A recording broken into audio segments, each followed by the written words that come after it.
Tak, dobré předpoledne. Hello, ladies and gentlemen. I can rearrange my face. Ladies and gentlemen, our English-speaking listeners all around the world, greetings to you from this panel number 7. We have a very important information for you because of absence of one of the speakers. We will have only 2 presenters.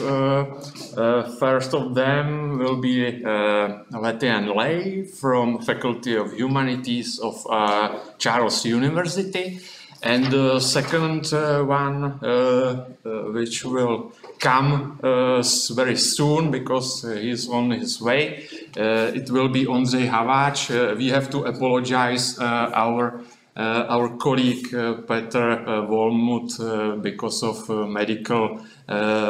sudden medical reasons. So, but I guess his contribution you will be able to read in the chapter which will be of the book which will be published very soon in Czech Publishers Academia in the autumn.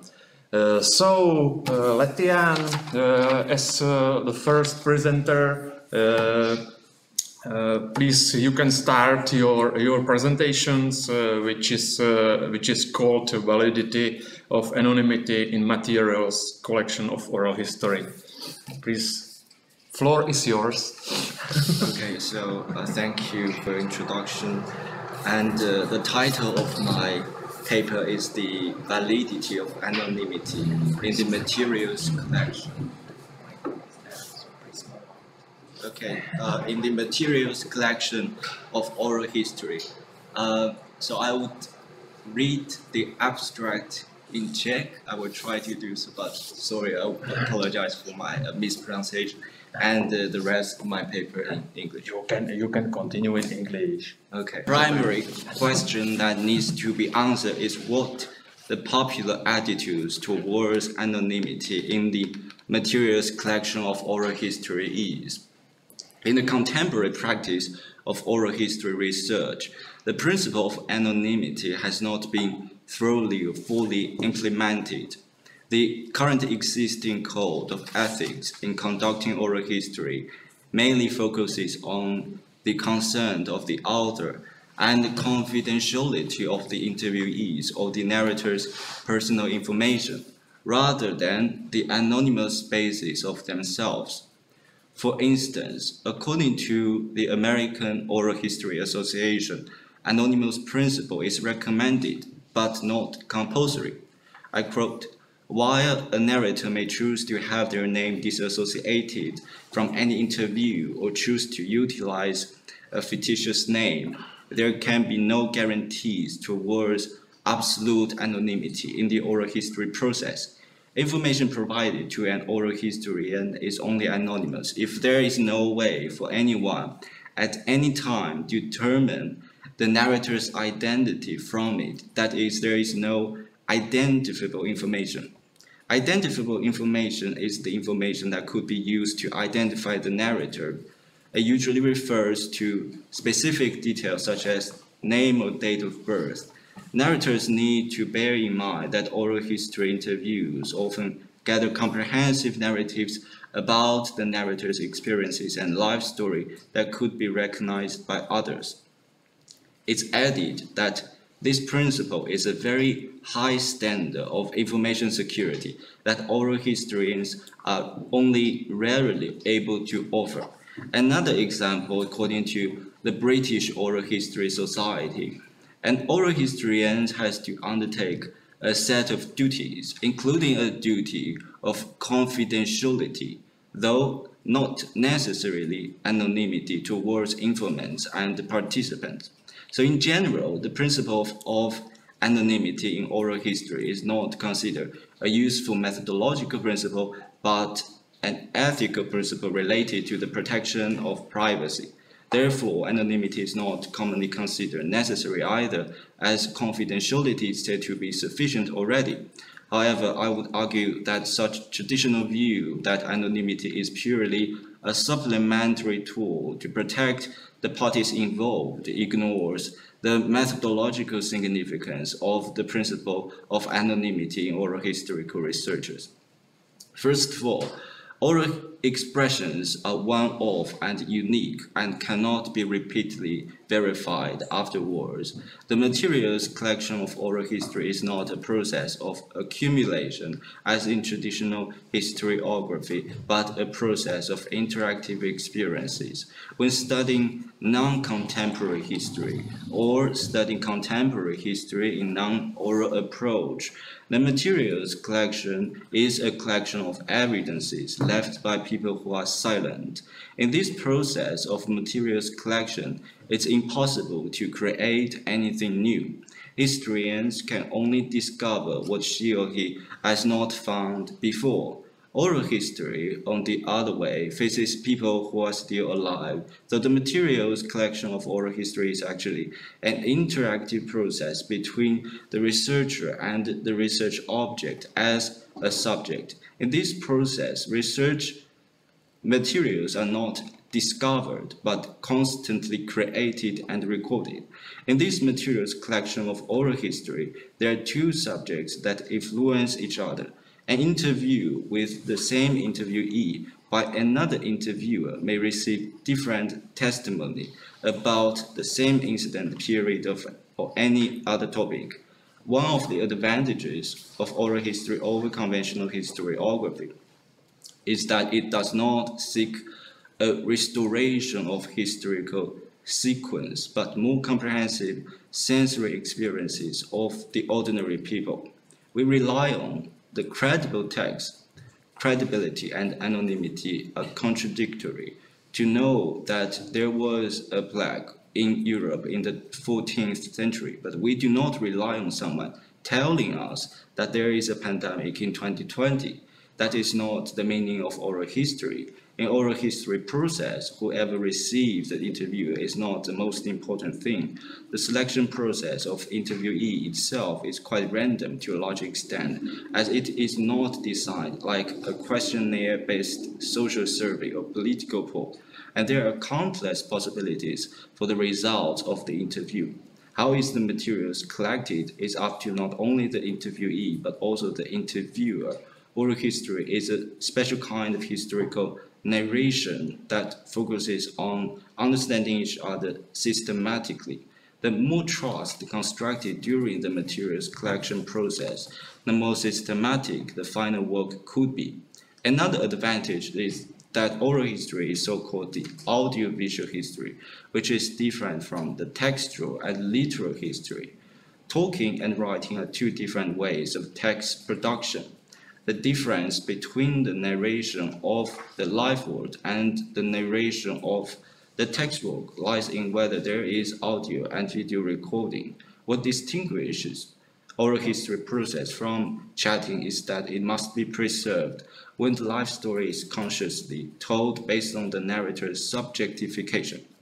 Oral history is historical narration in which living people participate, and it cannot be without emotion, feeling, and subjective expression. It's expressed not merely via text, but perceived via sound, image, and so on through every possible sense. It is the expression of the person's self-historical cognition and self-historical discourse. Talking is a real-time production mechanism that can combine different information to tell the past memories. Those who are accustomed to write written text cannot get rid of the shackles of the text-centered idea. They transcribe and edit the interviews into documents. Thus, for them, the vivid materials of oral history is regrettably simplified into a set of documented textual interviews. Secondly, oral expressions can only have unlimited possibilities in an unrestricted space where the removal of sociopolitical prejudice is maximized. The freedom of expression is not merely an ethical issue, but also a methodological advantage. Different from the history of the deceased, oral history is the history of the living. How to write the history of the deceased is entirely up to the author, and the deceased have no right to say. But it's definitely the opposite case in oral history. The so-called living people have sentiments. It means that both parties involved into the materials collection process have sentiments. The third party not involved into the materials collection also may have sentiments. A person's narration is not entirely a personal history, but also involves the past of people in his or her social circle. In this way, oral history will involve the interest of a third party. Anonymity cannot completely eliminate the barriers of the narrator, but without anonymity, the narrator must face huge and multifaceted obstacles. The narrators may not be willing to be honest about their own inner feelings, and may be scrupulous about the feelings and opinions of relevant people in reality. To obtain the most authentic interview materials, the principle of anonymity is crucial. Classical professional historiography has been emphasizing objectivity and avoiding subjectivity as much as possible, a rule derived from nature science. This is not that problematic in the study of the history of the deceased and the restudy of documents, but is not a suitable requirement for oral history writing that focuses on living people. Oral history is from the initial study of brain memory, not the restudy from literature. It's commonly accepted that historical research based on the restudy of the literature requires reasoning and objectiveness, but the writing of contemporary public history derived from brain memory, where oral expression requires the parties to speak subjectively. The person involved is a living person with emotion and a person with values, so that the person's statement must be emotional and value-oriented. Finally, the objective or goal of oral history writing is not reductionist, but descriptive. Therefore, empirical verification is not necessary. The ultimate purpose of oral history is not to sort out the timeliness of major historical events. Oral history is a record of social mentality, that is, a record of general individuals' views and attitudes towards major historical events. This record should not be used as a tool to test whether the historical compilation is correct, but the materials on which to discover historical contingency. In this sense, oral history is writing first and history second. The significance of writing lies in understandings and interpretations of the relationships between the life world and the coexistence with the others. The reductionist method of orthodox historiography is one-dimensional text interpretation aiming to outline and verify what happened. The fieldwork of oral history should be in the format of anthropological ethnography, ideally through what Clifford Geertz called think description, based on which the oral historians are individual creators of narratives with their own voice.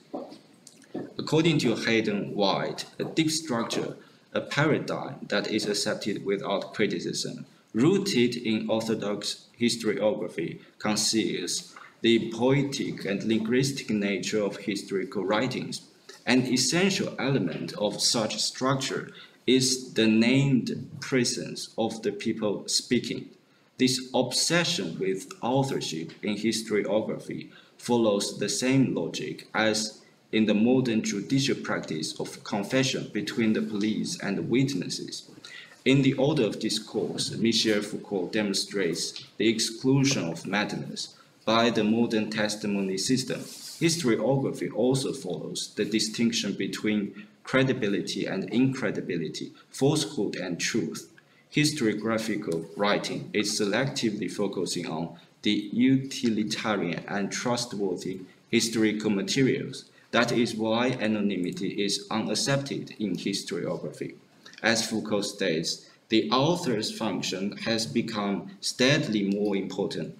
Now we demand of all those narratives, poems, dramas, and the comedies which circulated relatively anonymously throughout the Middle Ages. Whence they come, and we virtually insist. They tell us who wrote them. We ask authors to answer for the unity of the works published in their names. We ask that they reveal or at least display the hidden sense pervading their work. We ask them to reveal their personal lives, to account for their experiences, and the real story that gave birth to their writings. The author is he who implants into the troublesome language of fiction its unities, its coherence, its links with reality. Oral history represents a possibility to break these constraints, but the premise is to adopt a completely different method from historiography. In conclusion, the rejection of authorship helps to contextually understand the complexity, fluidity, and contingency of the parties and the historical situation of the parties concerned, so as not to fall into the dogma of oversimplified causal deduction. The materials collection of oral history is a two-way discourse construction process in which the oral historical materials have timeliness, plasticity, variability, and versatility that the historiographical materials do not have. It's precisely because of these characteristics that oral history enables historians to have a more complete understanding of the past. This more comprehensive understanding of the past by oral history shows the irreducibility of history. On the other hand, since the narrative of oral history is determined to be a subjective narrative, this narrative must be a limited narrative. The anonymity of the narrator does not guarantee the complete transparency of the narrative, although it does provide a much higher standard of information privacy than just confidentiality. Acknowledging this, that is, acknowledging that history is a kind of writing rather than compelling, historians can more likely become closer to history itself and get rid of the myth of so-called meta-history. The rejection of authorship, namely anonymity, is also the rejection of given structure, identity, and discursive order in the historical narrative formation. Thank you. Thank you also, Letian, for your theoretically and methodologically based paper. And now I would like to invite to the speakers' corner or speakers' table our colleague from the Institute of Contemporary History, but before he studied his PhD in Brno, so he's a half Czech and half Moravian. That's right.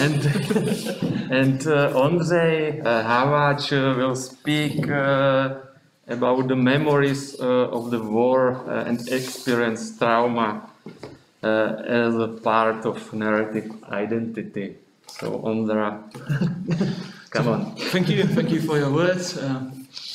Ladies and gentlemen, thank you for having me over here. I'm happy that I could take a part in this conference.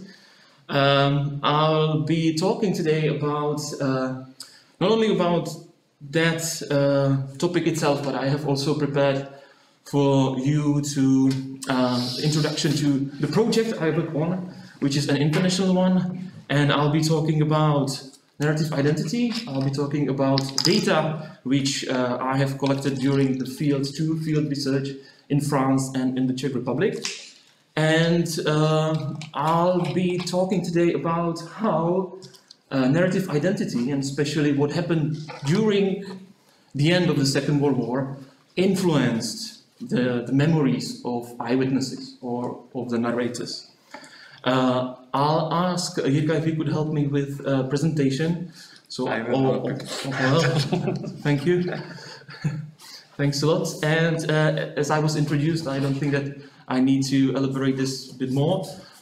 But what I have to start with is the project I work on, together with another Czech colleagues from who work with me over here in the Institute of the Contemporary History, Lucie Česálková and Andrea Pruchová, and we together take a part in this international project which is called Victor E. It's an acronym for Visual Culture of Trauma, Obliteration and Reconstruction in Post-War Europe. And the project is about, well, it studies the political iconography of public spaces in non-fiction film from 1944, 1945 till 1956. And the main question is how these audiovisual representations of public spaces shaped, and particularly the documentation of war damage and reconstruction efforts, shaped the politics, policies and polities of the post-war Europe. So we have, it's a collaboration of four institutions. All right, thank you. It's better. Thank you. It's better also for me to talk freely. And well, so we have four institutes working on this project. One is the Czech Academy of Sciences and the Czech unit. Then we have another institute in University Paris, Sorbonne. Then University in Udine and University of Goethe University in Frankfurt. So we are four units dealing with this international project, which is really based in non-fiction documentaries, non-fiction films. And the Czech unit is responsible for oral history in a transnational perspective, let's say. And so far, what I'm going to present over here today is are my two research. One is which we did in 2020 with colleague Perrin. That's the lady you see over here sitting at the table talking to a narrator. She's from Paris, from Sorbonne, and together we have within 1 week we kind of made this tour de France. Within 1 week, we recorded 10 interviews across the whole France. And if you, Pavel, could move one bit further, over there, and one more. Over here, you see all those narrators which took a part in the project. So, so far we have 18 interviews recorded, 10 in France and 8 in, well, Czech Republic, and one lady is from Slovakia, so let's say Czechoslovakia. And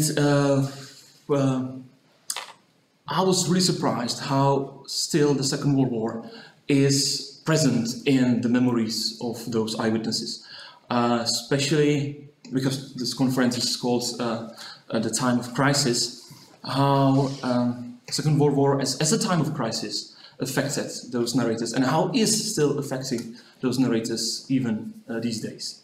So I would please maybe move a bit further to a concept of narrative identity, which is a concept made or kind of written by Pavel Mücke, the French philosopher, and in a Czech environment it was used by Eleanor Hamar, and she wrote a book which is called Narrated Judaism, on a narrative construction of second-generation Jewish identities.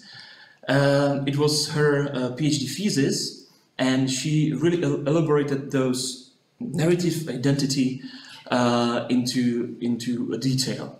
And it's narrative identity, which I'm going to present over here just briefly, because it's a philosophical concept and it's too difficult to kind of summarize it in within 15 minutes. So I'm going to just briefly say about just main things of the narrative identity. What is narrative identity actually?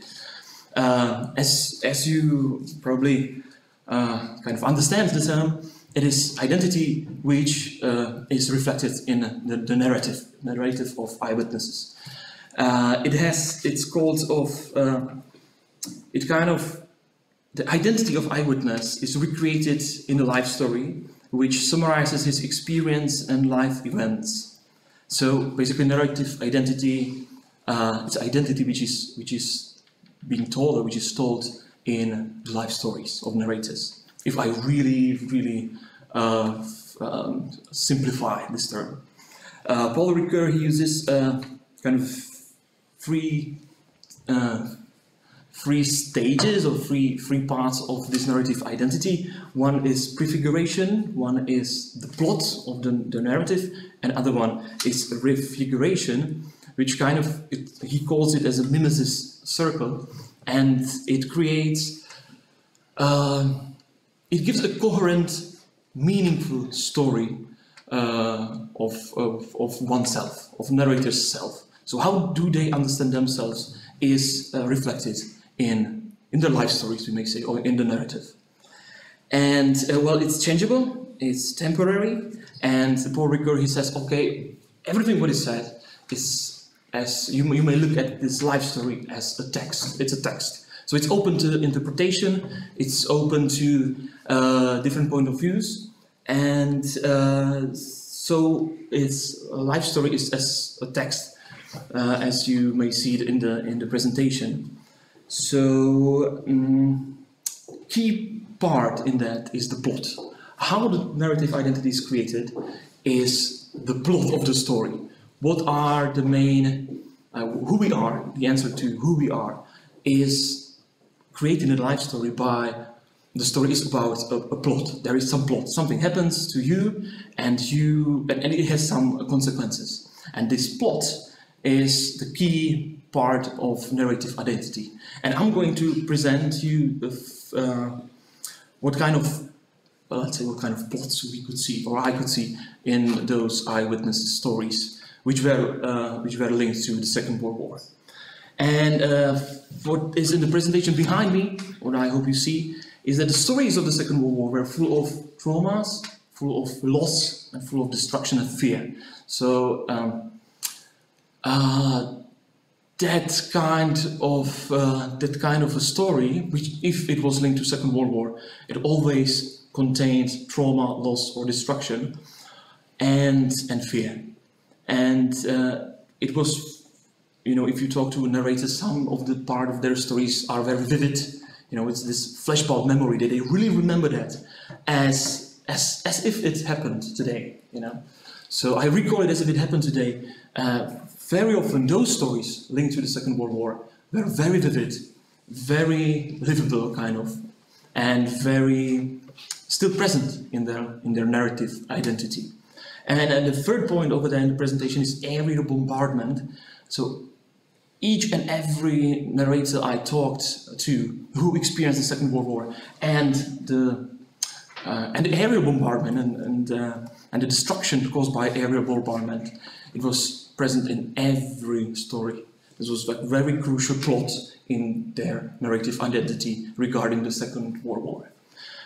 If we may move a bit ahead, there's this gentleman, he's called Jean Fedini. We recorded his story, his life story in VII, which is in Normandy, and his city, because he was a local, later on he became a local politician, and he actually said how the end of the war and the complete destruction of his city affected him for his whole life. So he was born in 1938. He was 7 when the city, he was 6 when the city was completely destroyed. And again, this bombardment it was a key plot of his story. The city was destroyed. It was awful experience, a lot of fear. I still recall it as today, as if it happened today. But it showed me the way who to be later on in my life. So for his life story, for his narration, is very important. The end of the war is very important, and still today. Then another one is Dusan Kala. He unfortunately died a year ago. He was a doctor. He worked as an assistant of Jaroslav Hejrovský, a Nobel Peace Prize winner for chemistry.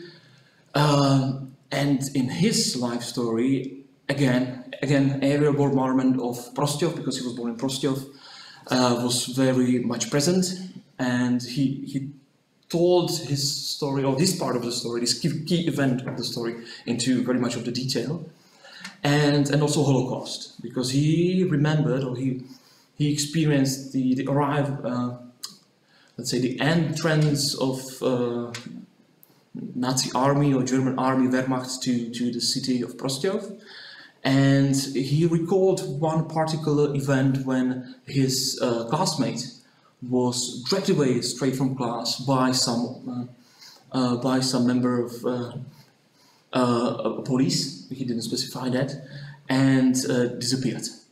So he had this direct experience with the Holocaust, and when he was telling me his story about Second World War, Holocaust, the end of the war, aerial bombardment, fear, all of that was a key part of his life story.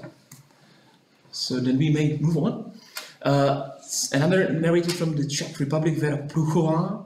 She was born in 1935 in Klatovy, but she moved with her parents to Prague, where she experienced the Prague uprising, and it's basically the same story. Very vivid memories. Those memories which are told to very detailed, and there were a couple of things. This uprising, during this Prague uprising, his father was threatened to die. He was almost killed. He was taken as a human shield for German army when they were leaving, and then the story goes on and on. After the uprising, when the Russian army or a Red Army arrived to Prague, she describes that as very life-forming experience. Even more, that she moved with her family then to let's say borderland area in Shuknov, and straight in 1945. And the land in 1945, that borderland area without German, it was after the expulsion of Germans, was still kind of a wild area. And she describes that beginning of her life, that beginning of the life story, again with the same style. It affected me to the rest of my life. And her relation to Germans was really much affected by Prague uprising and this experience of Prague uprising. And the last one is Charlotta Kotík. She was born in Prague in 1940. She's a granddaughter of Tomáš Garrigue Masaryk, and she fled to the United States after the Prague Spring, so 1969, 1970. She worked as a curator in the museum, and then she worked as head of department in the Brooklyn Museum of Modern Art. And I have chosen this story as the last one because she was just 5 when the end of the war happened, but her story is a bit different, because for her the end of the war as such is just kind of a side story, which means she describes event when she was hiding in a cellar during, again, aerial bombardment. Again, there is this depiction of fear and uncertainty. And there was a German boy who spit into a jar of water, and then suddenly all the people who were there in the cellar, they wanted to kind of lynch him. And she uses this story just to say how her grandma, who was over there in the cellar with her, kind of was a brave woman, how she stopped that from happening. She kind of protected the German boy, probably saved his life. And then she uses this story as to say how important her grandma was for her in her childhood. So the Second World War in her story is kind of a side story. It's not that particularly important for her narrative identity. I mean, in a way that there was this destruction and bombardment and so on. But what affected her for the rest of her life was her relationship to her grandma, and how she was a strong woman, and her example kind of formed her later on. So again, the narrative of the Second World War is used as a life-forming experience. And that's it, basically. So thank you for your attention. It was a brief one, and I'm happy I could present it over here. Thank you. Thank you. Thank you to Ondřej. And now, because we had only two presenters, we are coming to the part of our panel which is aimed to the discussion. So I guess you have a couple of questions, because there were a lot of inspirative ideas in the presentation. So do you have some questions, comments? Jana? Probably go closer, right? Yes, please. Probably to the zombie. May I just join right? So I would like to thank both of you for your presentations. And I have just two very quick and probably like simple questions for Ondřej. Because actually this topic of memories on World War II and everything kind of clicked with me, because I've been reading correspondence from the World War II and aerial bombardments of Zlín actually in the late 1944 and 1945. And I just wanted to ask you one simple question, which is like basic and maybe a bit silly, but in which languages did you record your interviews? And do you think it might have had any impact on the way the interviews came together? And the second one is, do you have any, idea why these aerial bombardments play such an important role in these narratives? Because from my experience, what I kind of can understand from people's, interviews and narratives, it kind of plays the role, the aerial bombardment and maybe even the Prague uprising. Is the coincidence or the situation when the World War actually becomes physical for those people. No, because when you live somewhere and the war is happening around you, you kind of know, but when you're a child, which your narrators probably were, you might not, realize this situation as much as if it physically has any influence on you.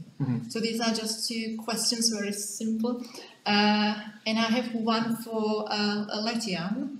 I understand you already started thinking about, the anonymization process in oral history interviews, but I wanted to ask if you have any, experiences where you tried to do the anonymization and then it didn't work out. Because I'm not a huge fan of anonymity in oral history interviews, which is because I've been doing biographical research where it's a bit impossible. But I just wanted to ask about your personal experience. Thank you very much. So, all right, I shall start. So thank you for those questions. Well, the first one was about the language. So in the things that we have 4 units, each unit is also responsible for, well, our is to collect all those oral history interviews, but I have partners from those universities and they traveled with me. So you could see in the presentation Perrin. You could see Perrin in that presentation, and she was over there with me. So we traveled all the way together, and she was the one who contacted the narrators. She presented the research, and she together we made a basic semi-structured questionnaire, and then she was the one who was asking. She was the one who was asking because my level of my French is definitely not on the level. And over here it's the Czech interview. So with the Czech interviews, of course, it's in the Czech language, and that would bring me to research which I had done when I was still working on my PhD. That I actually contacted Bruno Aigner, who was in Austria working for president of Austria in those days, and unfortunately I didn't have anyone who could translate to me, and I had to have this interview in English, and I'm sure it affected the result of the interview quite a lot. He was very nice, very open. We spent hour and a half having that interview together, but I'm sure if I could be more fluent if I could ask in German and have interaction with me in German. It would be definitely a different interview. And I felt a bit pity because he had so many experience, which he was not able to. He spoke English, but on a certain level, and sometimes he was not able to express himself.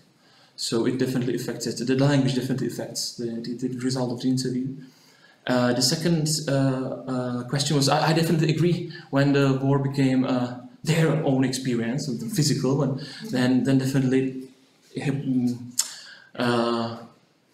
definitely kind of burns into the memory of those narrators. Yeah, it really, suddenly they realize that this, okay, that's the war and how the war looks like. And the thing is that this aerial bombardment, especially in a French case, you know, where the cities were completely destroyed. So it was really dreadful experience for everybody, not only for them as a kid, but also for their parents, family. Some of them lost their friends, lost their family members. So that's why the aerial bombardment, which was done as a as a complete destruction of the city. So it was really really life transforming experience. So yes, thank you.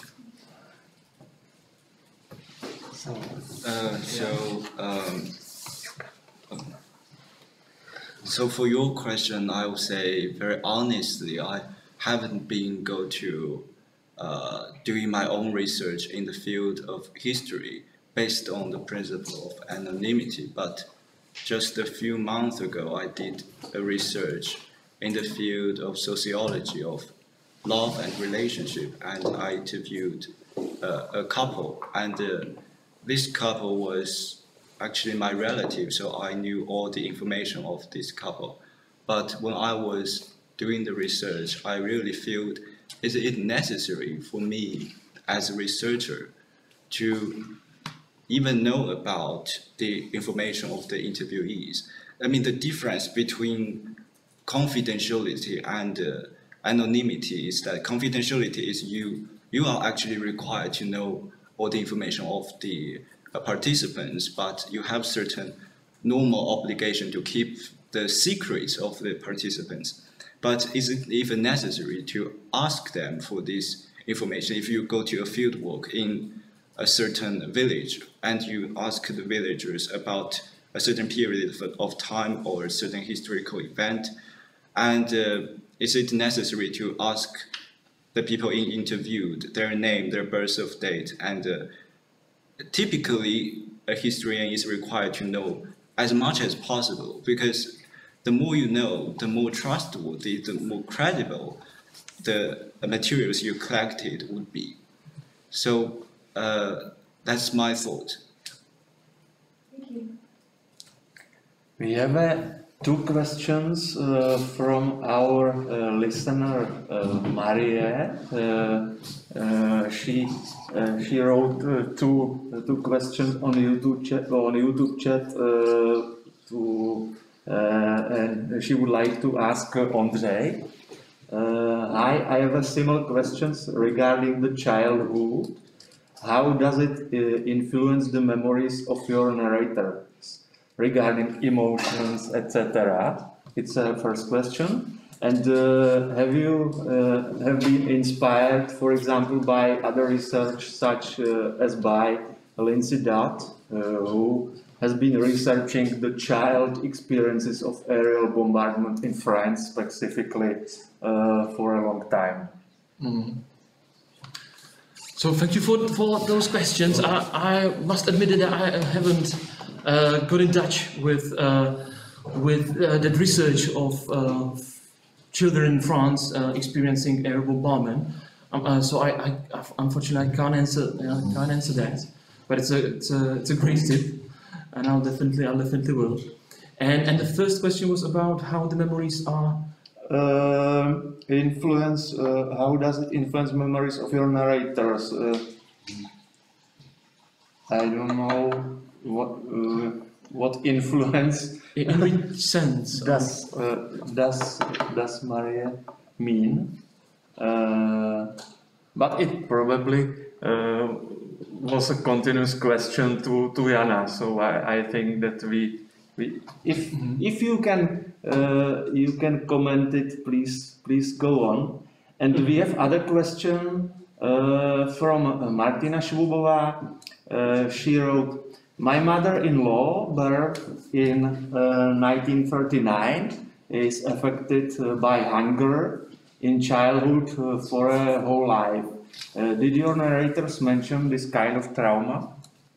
As a hunger? Yeah. Did they No, unfortunately they didn't. They didn't mention that. Only the one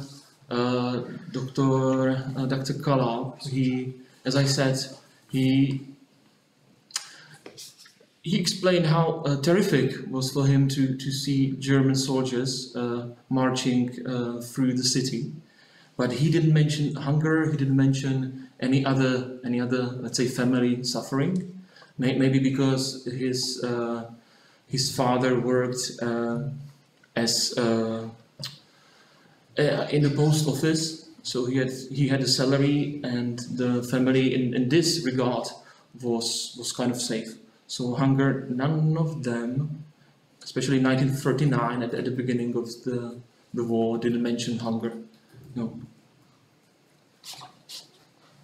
And our listener Maria has precised his question concerning the childhood of the narrators and influence in their memories.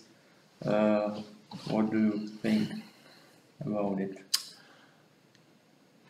Well, as it was about their life story, so they were also. It didn't end only in 1945 or 1956 as is our project managed to as our project supposed to be about. It was also, there were other kind of key events in their lives, as Prague Spring, for example, or the Velvet Revolution, for example, which they kind of played also important role in their narrative, and some of them were as life transforming as the end of Second World War. For example, Prague Spring, and especially at the end of the Prague Spring, was also very. It was kind of on the same level as the end of the Second World War. Also, the arrival of a Soviet army or troops of Warsaw Pact. It was also very. The memories are very vivid, and the plot of their story. It was like a really deep abruption in that life story, and suddenly the plot changes, and then there is a new narrative around Prague Spring, and especially the end of the Prague Spring. So, yeah, they say how it influenced them in the childhood, this experience, but there are also other stories during the life story which affected them as well in their similar manner.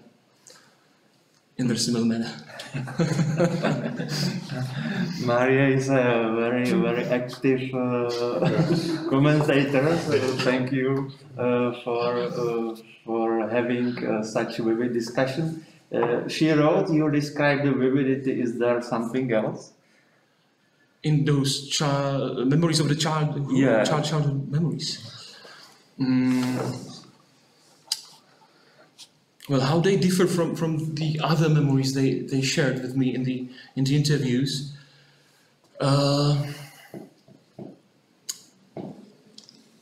It really depends what kind of experience it was. If it was about, as I said, about Charlotte Kotík, whose experience was, whose story was more about her grandma, then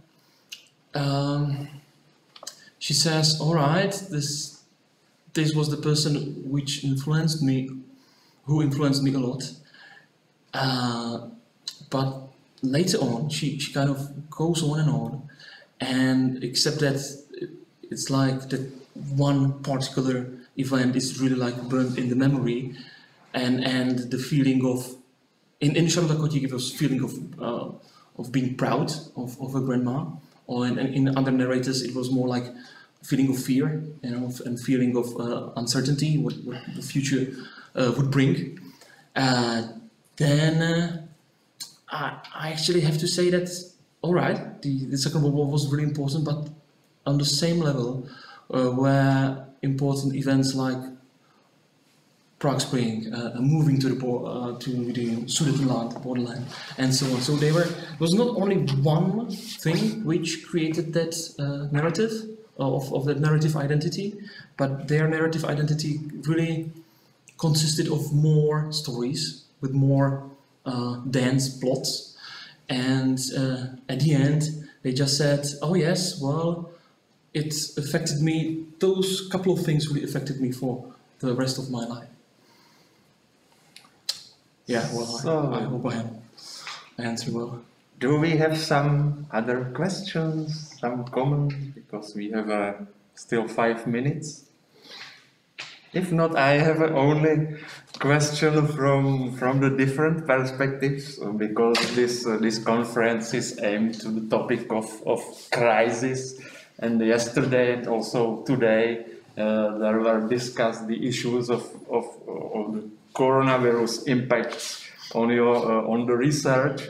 So my question is how this not easy times, if this affected your researchers in your personal perspective. Well, in my case, definitely, because there are still 2 more field research which have to be done, and one is going to be in Italy, and one in Germany, kind of the same style as in France, so kind of that we will travel through different cities in those countries, and they should have been already done. So it stopped, and now I'm keenly waiting for summer, and I hope the situation will change, that we could really finish those 2 research. Letian, what do you think about the studies during the coronavirus crisis? Yes, it's definitely unusual. I remember when I was doing the interviews last semester, I basically did it via online, like Skype or other online platform, and I guess it would be difficult if you need to interview the older people and they do not get used to use this platform. But I think it's really necessary to meet people in person so you can observe their facial changes and dynamics, and that's very important to be recorded. We have still one question to Ondřej from Lenka Škardová. Hello, have you met all the narrators only once? So far, yes, I did, only once. So it was not two session proper oral history research. But there are some which I want to meet for the second session, whose interviews where there are still I still have questions which I would like to give them. But maybe I should explain more about oral history in that particular project of Victor E. It's the main aim is to record those interviews, have them on European Film Gateway to be presented over there, and to create a virtual gallery. So anyone in our countries may kind of see a short clip of the eyewitness story, which means regarding the money which we have for that, and regarding the style of our project. I think that the field research in France, Italy and Germany is going to consist only of one session. It's going to be only of one session. Thank you. Our listeners, it seems to be satisfied. So if you don't have any other questions or comments, I would like to thank you all for your participations, for your listening, for your presentations, and now we will do a break till till 13:30 for having lunch. So bon appétit to all, and see you soon.